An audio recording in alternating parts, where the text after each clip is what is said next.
आप सभी ने पारस पत्थर के बारे में सुना ही होगा। पारस पत्थर एक ऐसा पत्थर है जिसके स्पर्श से लोहे की वस्तु थोड़ी ही देर में सोने में बदल जाती है। पारस पत्थर का जिक्र पौराणिक ग्रंथों और लोक कथाओं में भी मिलता है।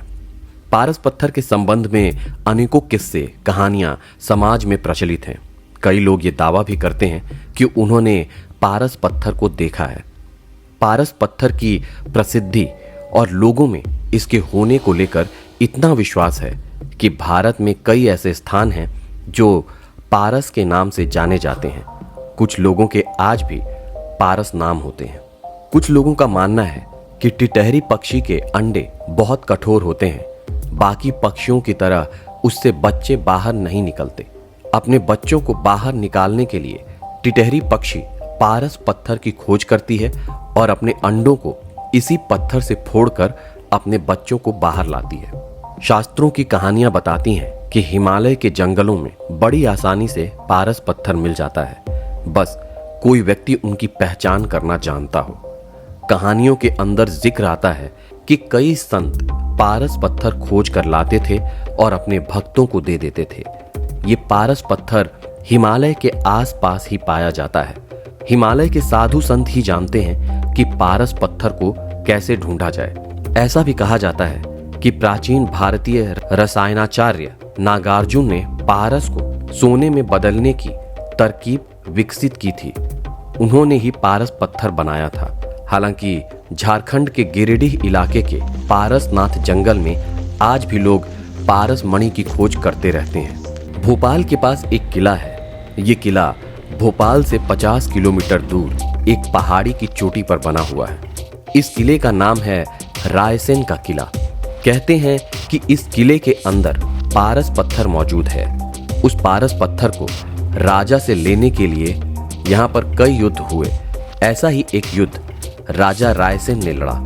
वो उस युद्ध में हार गए। अब वो पत्थर किसी और के हाथ में न चला जाए, इसलिए उन्होंने इसको किले के अंदर ही तालाब में फेंक दिया। आखिर में युद्ध के दौरान ही राजा की मृत्यु हो गई। मरने से पहले उन्होंने पारस पत्थर के बारे में किसी को नहीं बताया। उनकी मृत्यु के बाद यह किला वीरान हो गया।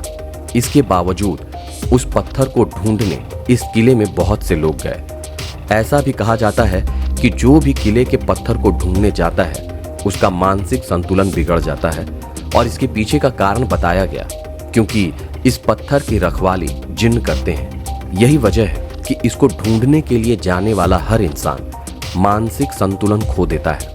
कहते हैं अब इस काम के लिए सिर्फ तांत्रिकों की ही मदद ली जा सकती है। दिन में इस किले को लोगों के लिए खोल दिया जाता है। दिन में यहाँ लोग घूमने के लिए आते हैं। वहीं रात होते ही यहाँ खुदाई का काम शुरू हो जाता है। इस खुदाई की बात का सबूत किले में अगले दिन बड़े बड़े गड्ढे देखने को मिलते हैं। फिलहाल यहाँ पारस पत्थर और जिन्न के बारे में अभी तक कोई सबूत नहीं मिला है। पुरातत्व विभाग अभी इस मामले में खोज कर रहा है। आज तक इस रहस्य को कोई नहीं जान पाया और जिसने जाना वो इस दुनिया में नहीं है। परंतु कहते हैं कि पारस पत्थर की खोज आज तक जारी है। एटॉमिक संरचना की मानी जाए तो कोई ऐसा पत्थर नहीं होता जो लोहे को सोना बना दे। ये काले रंग का सुगंधित पत्थर है तथा ये दुर्लभ होता है। ये पत्थर बहुमूल्य है। इसके होने से सकारात्मक ऊर्जा में वृद्धि होती है, नकारात्मक ऊर्जा कम होती है। ये जहां हो वहां किसी चीज की कमी नहीं होती। किंवदंती के अनुसार 13वीं सदी के वैज्ञानिक और दार्शनिक एल्बर्ट माग्नुस ने पारस पत्थर की खोज की थी।